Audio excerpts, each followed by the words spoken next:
Well, thank you, everybody, and welcome to Norwalk City Hall. We appreciate the people that are here and their interest, and the people that may be watching virtually. We appreciate your interest in gun violence prevention and how we can all work together to make that happen. First, I'd like to acknowledge some of our Common Council members that are here. We have Common Council member Jen McMurr, Dominique Johnson, Josh Goldstein, Nora Najolski Eichner. I think I saw Darlene Young here earlier, and I don't think and I saw David Huberman up in the back. So again, thank you for being here. As you know, we're here to discuss red flag laws and the recent federal legislation that was just drafted and signed into law last week. The architects of that law were our own two Connecticut senators, Richard Blumenthal and Chris Murphy, and certainly want to give them a shout out and acknowledge what they just did.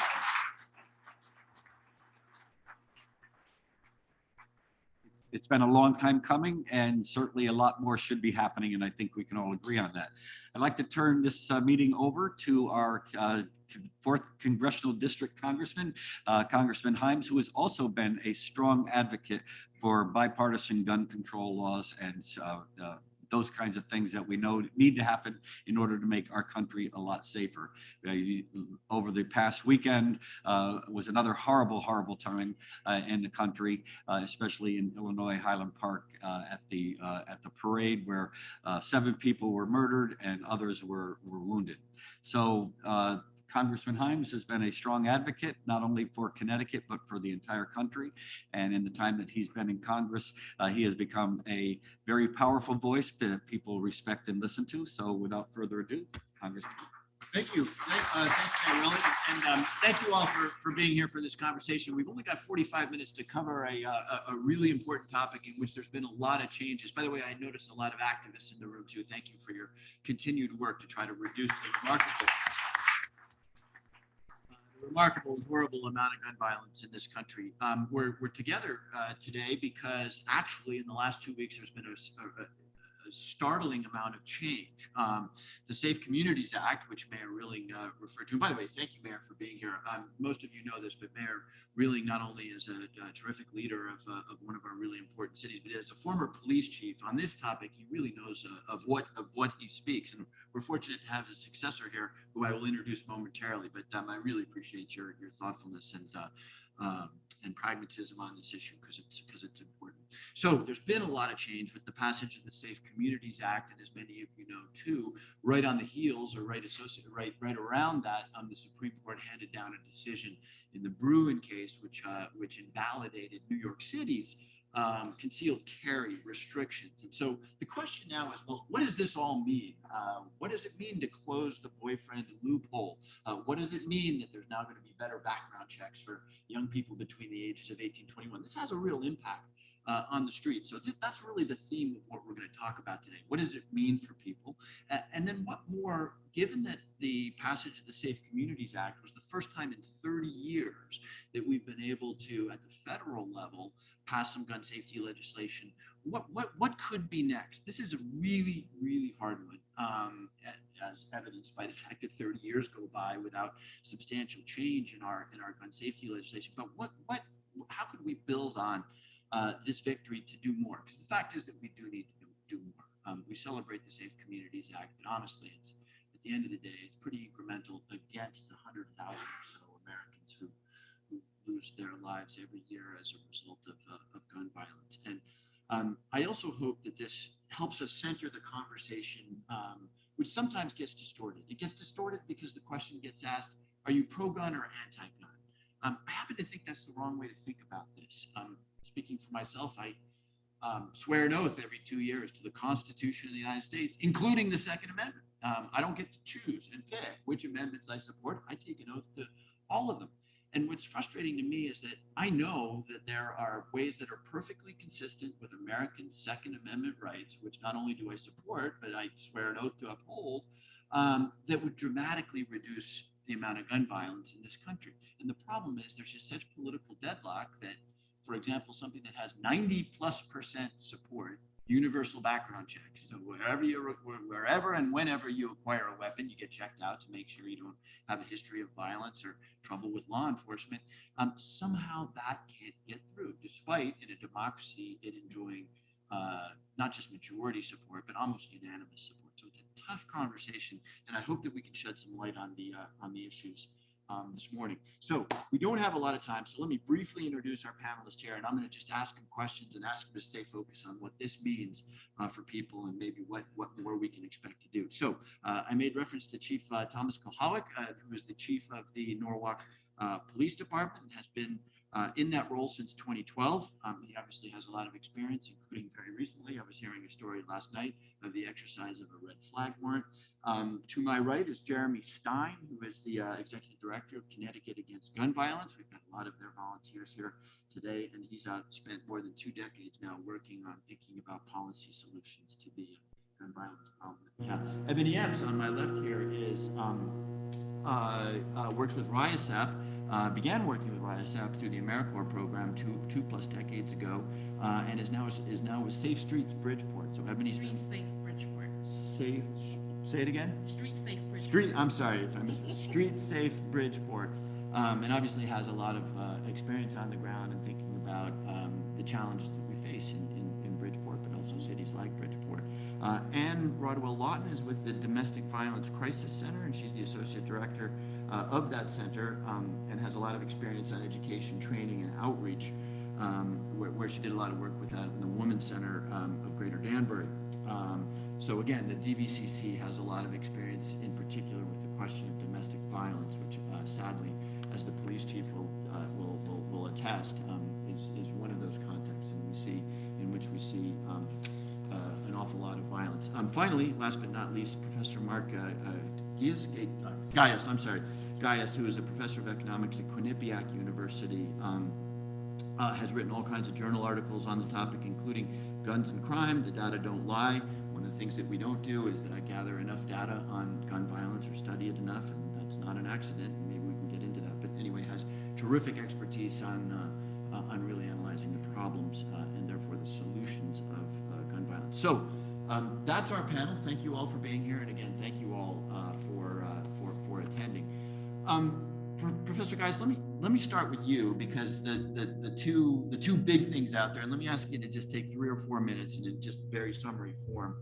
The Supreme Court in Bruin invalidated New York's, concealed carry laws. Does that have an impact on Connecticut? If so, how so? And then give us just a little bit of a minute or two take on the congressional passage of Safer Communities.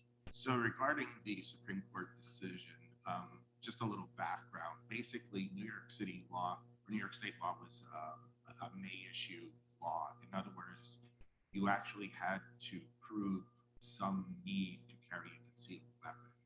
And the state had the authority to deny you the application.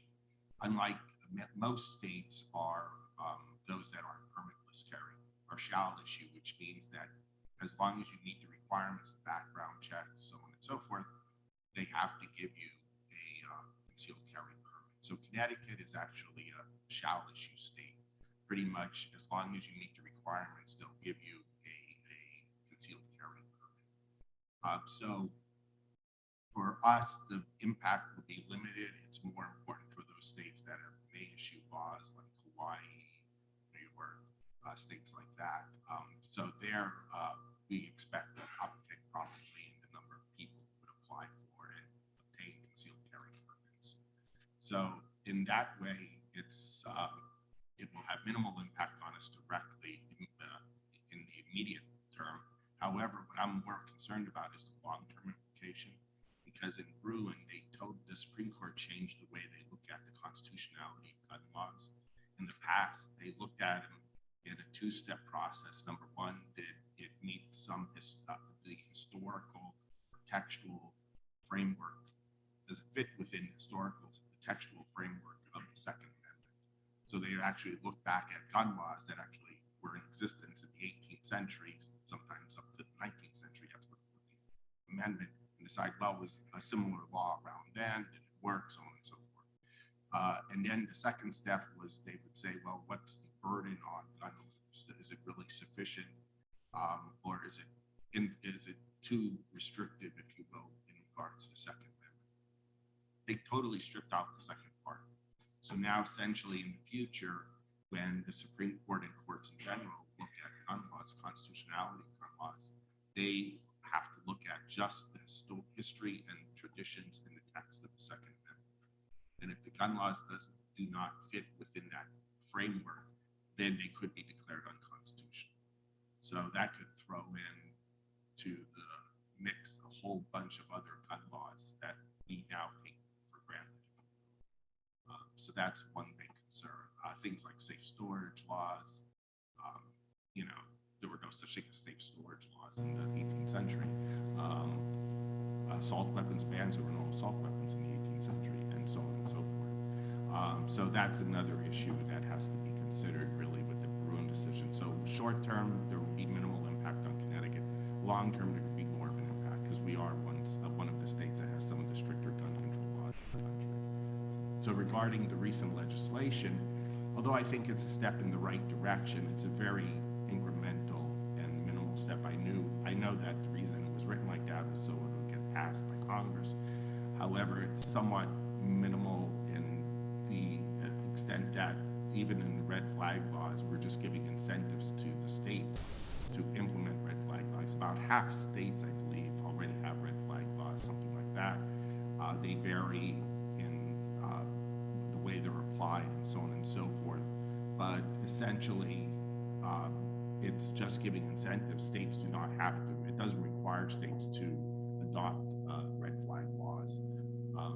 And really, that was the big one, the extended background check for 18 to 21-year-olds.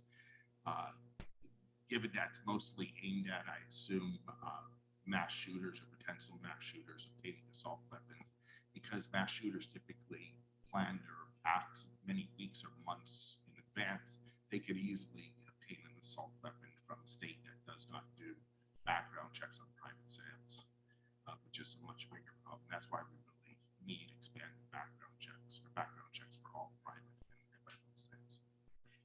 Thanks, Professor. So the professor covered some of the big elements of the Safer Communities Act. I should note too that it has actually substantial funds for crisis intervention programs, for mental health.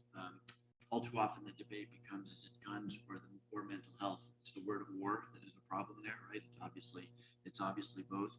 But the professor touched on something that I'd like to get Jeremy and Ann to talk for a minute or two each, which was two key elements of the law, now federal law, but in Connecticut. One is the closing of the boyfriend loophole. This was something that meant a lot to me because it's a lot of it is incorporates the Lori Jackson bill that we had been working on. Red flag laws have traditionally been about spouses and immediate family members. If you were in an intimate relationship with somebody with whom you didn't have a legal relationship, police couldn't exercise risk warrants. That has now been to some extent changed at the federal level. But Jeremy, go there for us, and then Ann, fill in any gaps in what Jeremy says. The red flag situation here in Connecticut, give us a sense for what that is and how the federal legislation will change it. Ann, I'll ask you, and then Chief, you obviously are the guy on the ground enforcing risk warrants, so we'll ask you to opine as well. Yeah, thank you for having me here. Before I answer that question, I just want to thank all the people that are here, all the volunteers, Tara Colby, who brought a lot of orange shirts here. I see a lot of advocates that could be on this panel as well. Nancy Lefkowitz, Jen Lawler, Hap Jordan. I see Wilbur Joseph. So thank you for coming. As far as red flag laws, we call it the risk warrant here in Connecticut. Connecticut invented this more than 20 years ago because of the Connecticut lottery shooting. So initially, this was a law that was created because the police did not have the ability to take a firearm away from somebody or a permit away from somebody who posed an imminent risk to themselves or others. And it seems quite alarming that there was no ability for them to do that. When somebody said they were going to kill a lot of people or kill themselves, police really were powerless. So Connecticut created this risk warrant which enabled them to do that. We've recently expanded that, and also understand this law that Connecticut created, like many of Connecticut's laws, are replicated around the country in hopes that eventually Congress might actually do it and it'll be a law for all 50 states. But we realized that as different states, including California, decided to expand on this law, and then they started calling it an extreme risk protection order, which is a third name for this, we started to see that people were expanding it, making it better, making better tools for the police and the public to be able to remove guns from a very dangerous situation. Connecticut recently expanded this. We now allow the family members, mental health providers, and medical professionals to be able to petition the courts directly and to be able to get what is called a risk protection order. And that enables them to do a couple of things. One, it enables the court to immediately issue an order to the police to investigate. Number two, it allows the court to issue an order to prevent somebody from obtaining firearms where they might not already have one, which was the situation that we saw in Highland Park.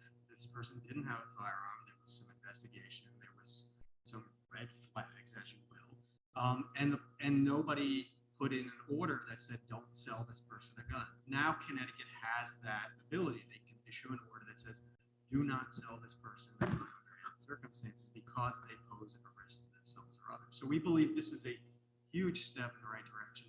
It also enables people to be able to petition the court directly. And I'm looking at Jen Lawler. She had a situation where she did go to the police, and not everyone wants to go to the police. Not everyone's comfortable with going to the police. We do recommend that people go to the police because they can typically maneuver themselves through the courts faster.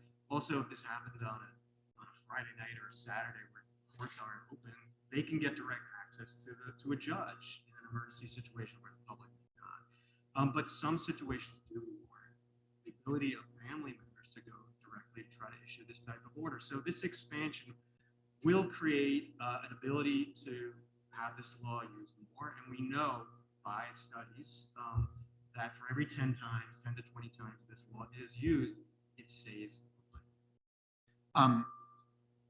Great jumping off point for Ann. And domestic violence, I think both police chiefs to my left and right have told me and will say that the violence that comes out of domestic violence is unpredictable, it's scary, and it's horrible.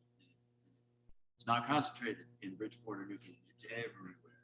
So what do people who may be experiencing either the beginnings of or in a situation of domestic violence need to know? What should they do? How does this change their options? Well, first, thank you for allowing us to be part of this conversation. It's really important that we're talking about the intersection of gun violence and domestic violence. We know that a woman in an abusive relationship is 5 times more likely to be killed when their abuser has access to firearms. And so it's really important for victims and survivors in Connecticut to know that there are free and confidential services across the state through the Connecticut Coalition Against Domestic Violence. There are 18 member agencies, which DVCC is a part of. And so this Safer Communities Act is a really great step forward, a critical step forward in narrowing the boyfriend loophole at the federal level.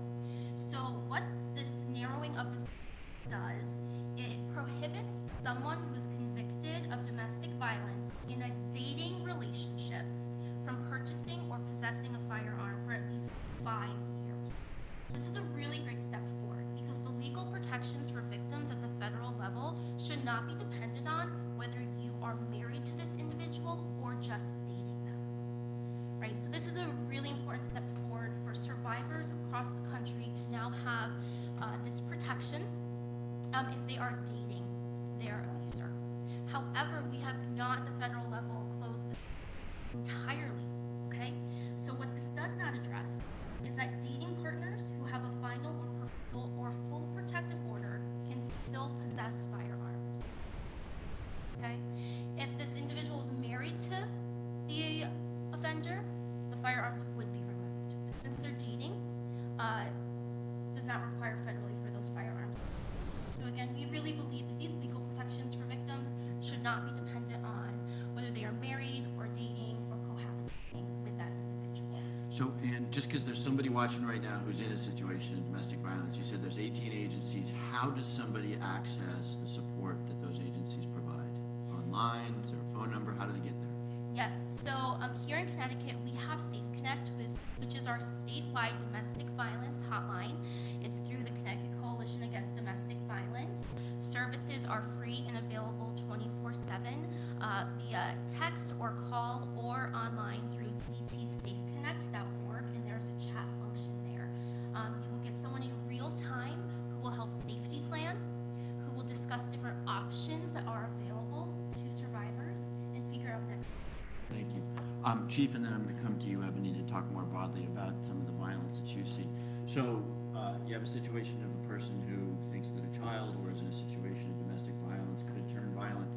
Scary prospect, right? To think about invoking an extreme risk warrant. What is, from the standpoint of the police officer, what does that actually look like? I mean, are people, breaking down doors? Is it a really scary moment? What does it look like when a police officer exercises one of these warrants?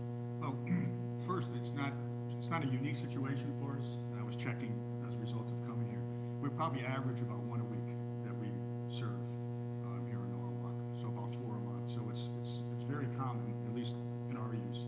It's a beneficial tool that we have to protect either a mentally ill person from themselves, or most often it's a domestic violence situation where we're doing this. But generally speaking, it's not a confrontational situation. Usually, we get cooperation, the weapons are removed, we store them for safekeeping, and then the individual will be able to go to the court, have a hearing, determine, the judge will then determine whether to return them or should it be held or whatever.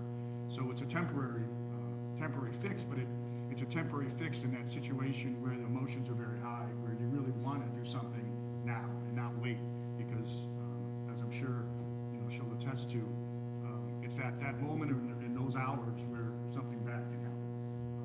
2 days later, 3 days later, tempers calm, cooler heads prevail. So it's an extremely beneficial tool that we've had here in Connecticut that we use regularly. And so the objection to extreme risk warrants is they're denying me my constitutional rights. There's lots of due process to make sure that people have a right of appeal. You said they can appear in court. It's also true, at least as we were arguing it at the federal level, that there are time limits. It's not like the police can store these weapons forever, right? Can you talk a little bit about the other side of this? What's the due process that protects an individual's rights? Yeah, so as I said, initially we'll seize them, we'll hold them, and that's at the approval of a judge. It's not our decision whether we have the right to take them. A judge has reviewed the facts with the prosecutor and will give us the authority to do that. We hold them, and I believe here in Connecticut, it's 14 days that a hearing must be scheduled before, if it's not, then the guns will get returned anyway. But a hearing has to be scheduled within 14 days, and then a judge, again, would then decide on the outcome. Great, thank you. Ebony, we've been talking about domestic violence, obviously an issue where you work in Bridgeport, but Bridgeport also has, we both know, street violence, sadly, drug-oriented, gang-oriented, not just Bridgeport, right? We see this sadly throughout the county.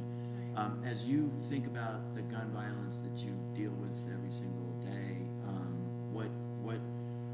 what if anything is this going to assist with, and what more needs to be done to address the violence that you see? First, thanks for having me here. I appreciate being a part of the conversation. We see a lot of the gun violence in Bridgeport, throughout Bridgeport and the housing projects. Just lost a young man, 20 years old, 2 weeks ago. He was shot multiple times. We have MOUs with both of the hospitals in Bridgeport, so we go help out with de-escalation. My program does. So we see it a lot. We know that hurt people hurt people. We know there's a lot of traumatized people. We meet a lot. We often talk about these things, but I feel like we need to put more action for it. I appreciate the laws changing, because we do need people to have backgrounds and make sure that they're mentally have the capacity, not just lay people, but also police officers and other people who have guns as well. We're seeing a lot of the young people with guns, and I'm hearing that, they give them to the younger people to hold because they slap them on the wrist and they might arrest them, and then they let them right back out.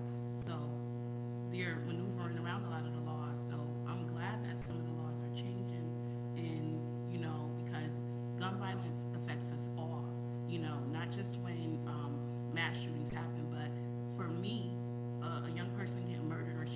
Bridgeport, that's a mass shooting to me, because, you know, these kids are being triggered and traumatized, and they become desensitized to a point, and it's not fair, because everybody cannot help where they live. Just because I live in the projects, I grew up in one of the worst projects in Bridgeport, Father Panic Village, and I lived there. Then I moved on the east end of Bridgeport, Stratford Avenue, where a lot of things happened. But I happened to my parents, and I had a lot of support, and we had like the village concept. The village has been burned down. We have to figure out a way to rebuild it, and we also have to just come together, all of us, when gun violence affects people in my neighborhood as well as people in the suburbs as well.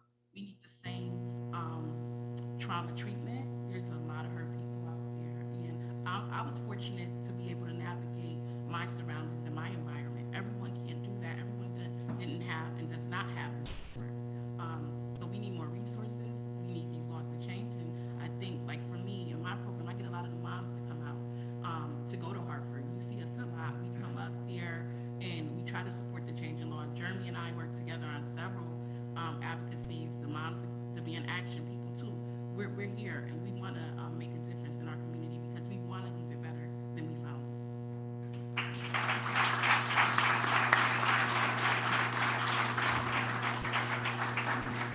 How can we make sure that something that may be a little hard, because I'm still working to get my head around the ins and outs of an extreme risk protection order, how can we make sure that folks in P.T. Barnum and Trumbull Gardens, as you were saying, the public housing projects or anywhere else, know the resources and know their rights? How do we make sure that they know how to get access to the domestic violence resources that are out there? What could we be doing better? Apart for us, you know, because I've come to this table, I go back and I share. We have to constantly share, and we want you guys to come out as well, not just when violence happens, not just during the election time.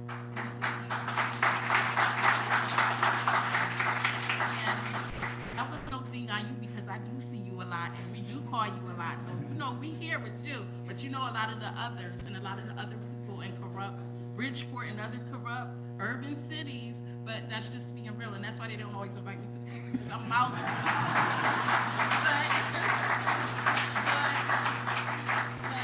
But people want to feel like you care about them, not just things are happening in the midst of the violence. Like, right, when a 13-year-old boy was killed years ago in Bridgeport, everybody was marching and coming out, and I'm one of those people. Marching is not for everybody.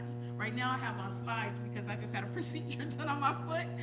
So marching ain't for everybody, but I'm one of those people who will make phone calls. I will go to people and ask them for resources to try to pour back into the community, which I'm sure a lot of people here do as well. So there's a role for each of us to play.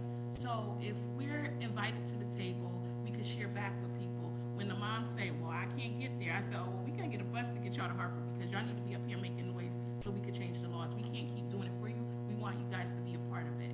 And there are people who are not polished. I'm not polished either, but let them come as they are and receive them as that and accept them. And they're willing to do whatever, because these moms want to live in peace as well.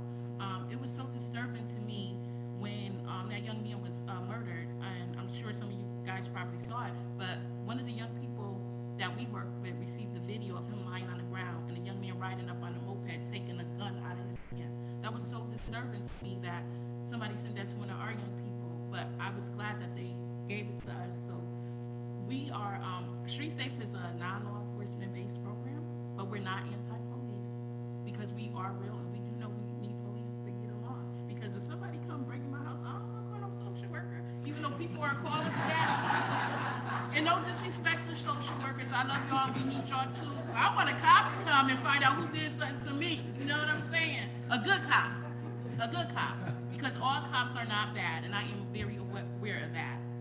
But we need each other, and there are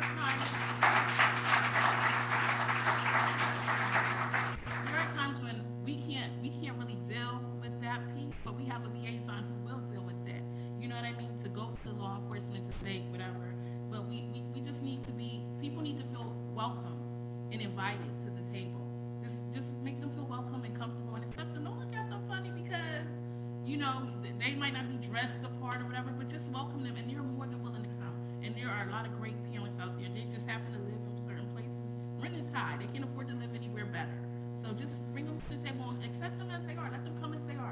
And they'll come. Yeah.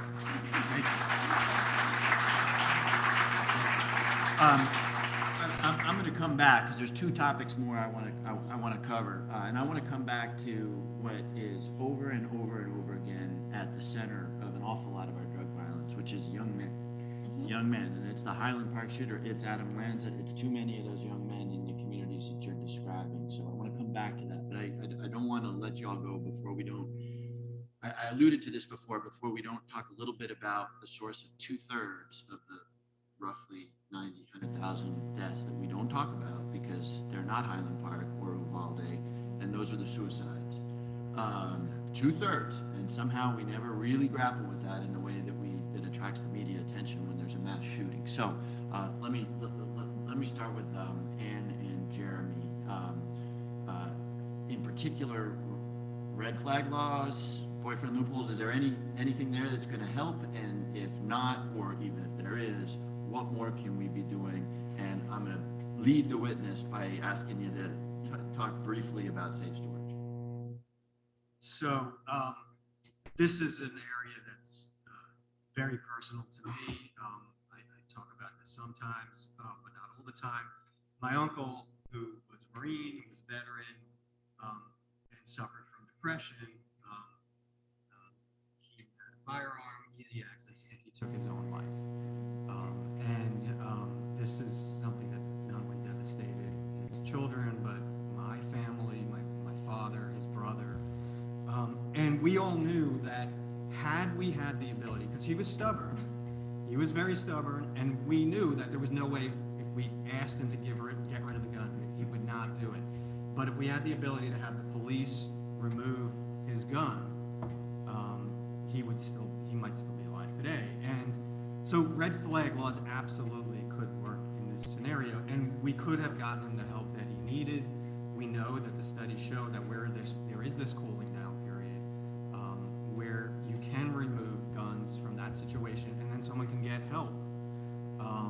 That very often people do not end their own life, and the means matter. We know that if you use a gun to attempt suicide, it's almost always successful, and if you use any other means, it's almost always not successful. Only 20% of the people that attempt suicide not using a gun are successful. So absolutely, red flags laws could work, but also safe storage also can work in this scenario. Just by the fact that my uncle had it, maybe if he had his gun locked up, maybe that would have been a few seconds where he could have pondered this and made a different decision. But what we see more often is, especially with children, especially teenagers, 18 to 34 is the age, the leading cause of death among Black males ages 18 to 34 is guns. We also know that suicide is prevalent in that same population, but mostly that we're talking about white males. Safe storage, right? If a gun had been safely stored in a lot of these situations and the young person couldn't get access to it, lives would be saved. Even mass shootings, if you look at like Sandy Hook, if those guns had been locked up and Adam Lanza had not had access to it, then those lives would be saved. But more often, as Congressman Heims has said, we're really talking about suicide. So both of these laws, as well as education, as well as increased mental health, as well as understanding, as Ebony had said, understanding these laws not in every community and getting the word out and understanding how they work, this will help to save lives. And you can add?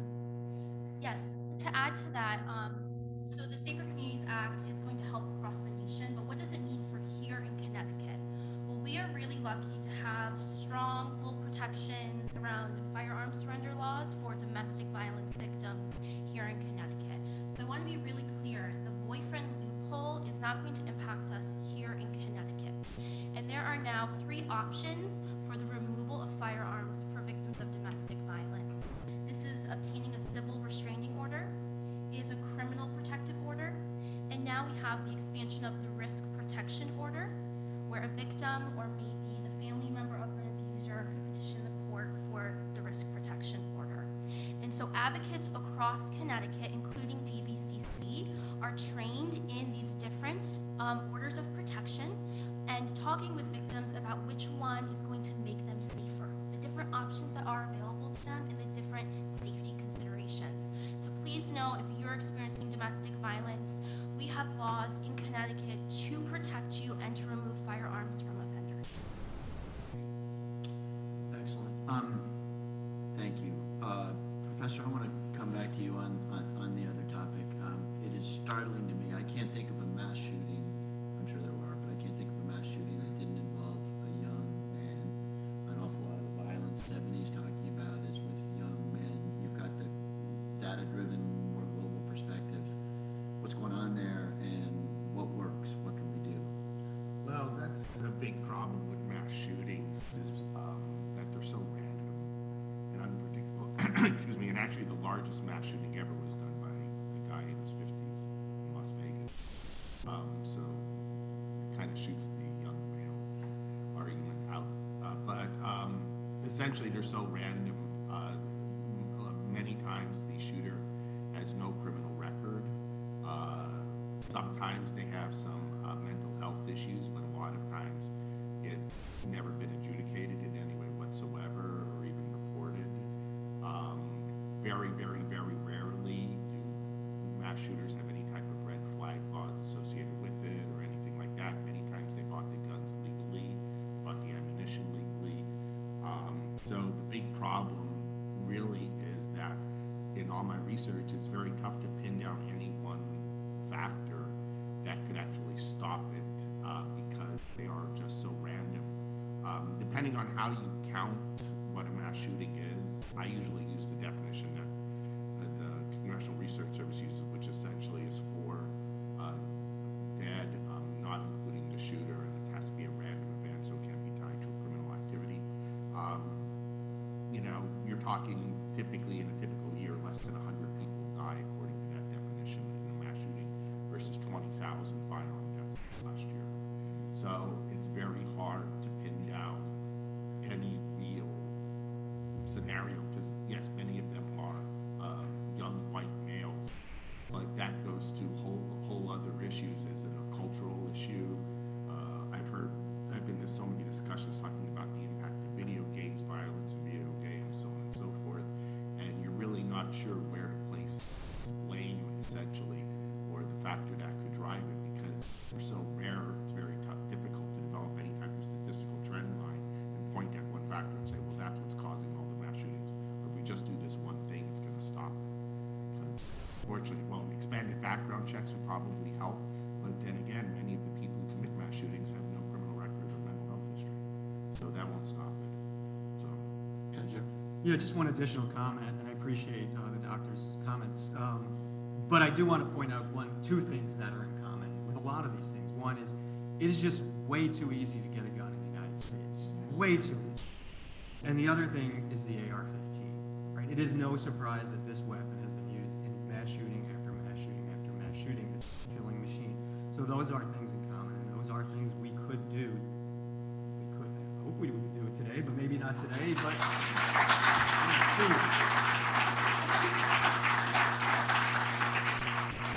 We've got about just under 10 minutes left, so what I'm going to do is, Ebony, you'll have some views on what we can do better by some of the young men that you're talking about, so I'm going to ask you that, and then we'll close up.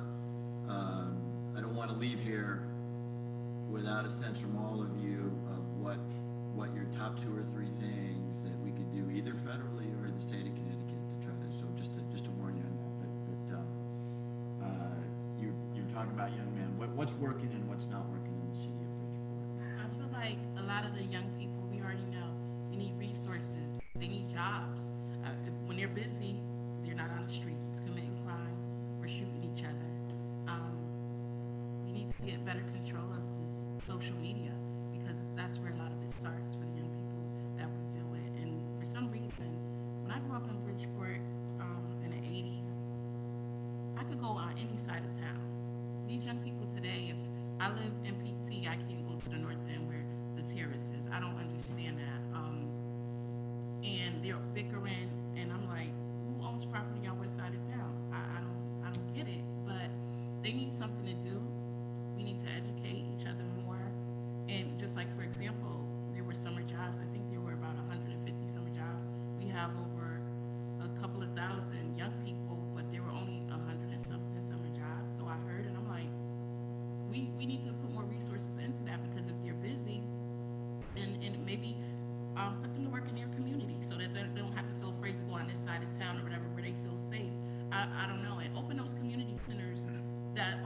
projects. Gary Quick's is not open, and that's CPC Firearms. The community center in Trumbull Gardens, it opened, I remember, a couple of years ago, but it was a political thing tied to that. So they came up here, they took pictures, and they opened it, but then it was closed again. Those community centers need to be open, especially for the younger people, the moms out there, put some arts and crafts for their babies. They want to feel safe because they can't take their babies to the basketball court because the dope boys are out there, you know, and they drink and smoke and gamble and whatever. But we need to put more resources into education and jobs. We can't keep we sit at these tables all the time with a lot of intelligent people, and so many grants are focused on data. And yes, we do need the data, right? But we also need to put the funding into the programs that work, put the funding into the people, and we can't keep telling people we want them to live better and be better if we can't produce something for them.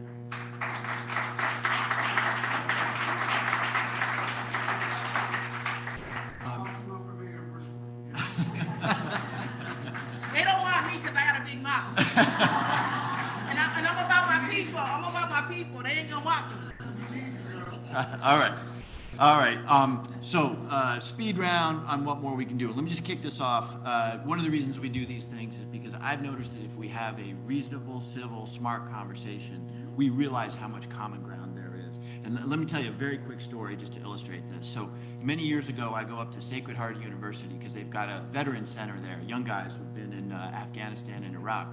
And I'm going to meet 9 Marines and Army guys, and 2 show up. I said, what happened? What happened to the other guys? Well, these are combat veterans. Well, they didn't want to meet you because you want to take their guns away. And so the one guy, Marine, young guy, at Sacred Heart, we have this conversation. We sit down and I said, wait a minute, tell me about this, because I'll tell you what I support. I support universal background check. Been fighting it forever, by the way, 90% support out there. I do think there are some weapons, probably to include the AR-15, that are for military use and don't belong out there on the streets. I do, and I named 2 or 3 other things that are really quite reasonable and consistent with the Second Amendment. And this Marine said, yeah, I agree with that. That's all right. You know what? And by the way, the other thing that should happen is every single year in the Marine Corps, I had to requalify on all of my weapons. Civilians should have to requalify every single year. I was like, oh my God, you're a gun grabber. if I proposed that, I'd get laughed out of it. Anyway, that story just illustrates that if you can have the conversation and it's not your gun, you can actually come to understand that we have big agreement on this. So that's my contribution to this, but speed round, 1 or 2 minutes each. What would really help right now, and what should the Congress, and we've got municipal and state legislatures out there, what's our next steps? What should we be doing now? And let's start with you and go right around. Okay, so there is still work to be done on the federal level to fully close the boyfriend loophole. Offenders who have a protective order in place and with a dating partner should not have firearms. Federal level. So we can do that. And we can continue to have domestic violence advocates partner with law enforcement to do the lethality assessment program across Connecticut to identify high-risk victims and connect them to their local DV provider. And we can also, when we see something in our community, say something, connect victims in your community to services. Help is available, and when we make victims and survivors safer, we make the entire community safer. Thank you. And Professor? Probably expanded background checks, federal red flag laws, federal safe storage laws. Although I believe that there should be some type of restriction on assault weapons, the issue there is there's probably about 30 to 40 million of them already in the U.S., 400 million total. And although they create some of the worst shootings we see, in a typical year, fewer than 500 people are killed using rifles, which is what assault weapon is. The vast majority of murders are committed using handguns. So, Thank you, Jeremy. Yeah, so I'll start at the state level. I agree wholeheartedly with Ebony. And this is something we've worked on for the last several years. We need to put more funding into our communities. Community gun violence is something we need to take seriously, and we need to start funding the solutions that exist in these communities. The communities know best, so we need to fund cities and places like Bridgeport, New Haven, and Hartford that have community groups that are boots on the ground doing community prevention, intervention, and aftercare. I also think we need a statewide office, and Stanford, and Waterbury, and the list goes on and on. But the idea is we need to have real solutions to ending community level gun violence. And so, but on the federal level, what could we be doing? Well, look at Connecticut's laws, right? Permit to purchase laws are one of the most effective things that we can be doing, which include background checks, red flag laws, assault weapon ban. I do disagree that yes, it is a minority of the number of shootings that occurred, which primarily are handguns. However, mass shootings, that is the weapon of choice. Mayor, you got anything to add? Yeah, I do. I don't, well, I think the Supreme Court has really gotten it wrong. I don't think they've done right by the country, but as long as you can buy a gun when you turn 18 in Texas, nobody's going to be safe because you can transport it anywhere, and you saw that happen. I agree 100% with Ebony. They did research years ago that dealing with the crime issue, and they found that the most effective way of dealing with crime is opportunities provision, providing opportunities for young people to keep them actively engaged, to help them succeed. The least effective approach was a strong law enforcement approach. But they found in virtually every community that it was completely reversed. The dealing with the crime issue was dealt with strong law enforcement, and there was little or no focus on opportunities provision. We have a Mayor Summer Youth Employment Program. We get 400 applications. We can only employ maybe 100. So the desire for young people to be actively engaged, to be employed, to learn how to do a job interview, to learn how to do a resume, to learn how to dress for an interview. The desire is there, the money's not. So we need the money, and we need it yesterday. It's come to me, I'm just taking notes here, but I do, the professor made me realize I threw out a bad number, so I don't want people to walk out of here. I was confusing gun deaths with the opiate deaths. The number of gun deaths in the United States in 2020 was 45,000, not the 90,000 I said. So I just don't want anybody to be confused by my mistake. So 45,000, 2/3 roughly of which is suicide. So I just wanted to correct the record there. Chief. Yeah, I just want to piggyback on what the mayor said, kind of ties in with Ebony. In the street violence that we see, the shootings amongst young people, and I'm sure Bridgeport's the same thing. The guns are not Connecticut guns. They're not guns stolen here in Connecticut. They're not legally purchased here in Connecticut.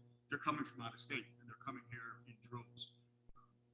So as the mayor said, the fact that we have great gun laws here helps us, but it doesn't really help everyone because those guns are still getting here, and there's still a lot of them. And as I know you see in Bridgeport, they're flooding the streets. Resources, include the people, bring them to the table. Seriously, more resources, like the mayor just shared. 400 applicants, 100 jobs, and you have to be able to put something sustainable in these people's hands in order for them. If you want me to put my gun down, this is what a young person told me. You need to give me something. What can I do? I'm hungry. I need to feed my family. We have to give them something, and we have to bring them to tables like this. And after we sit at these tables and share our knowledge and these ideas, we have to put some action in place. We do a lot of this in Bridgeport. I know for y'all, I know what we do in Bridgeport. And there are people who act and put action forth, but we need more action. Thank you. Thank you. Thank you. Well, I want to note something the chief said that was very, very important, and it puts the burden back on me. One of the objections to doing anything is, well, look at Chicago. Chicago has terrible gun violence, and it does. It has terrible gun violence.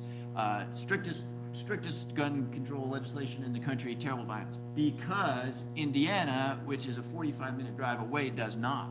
And so we absolutely do have immense challenges in communities of color, communities of poverty in our cities, but we also, if we don't act federally, it isn't going to make that much difference to the gun violence in Connecticut, because Chief said these guns, obviously Chicago, which they hold up as the counterexample, they're coming into view.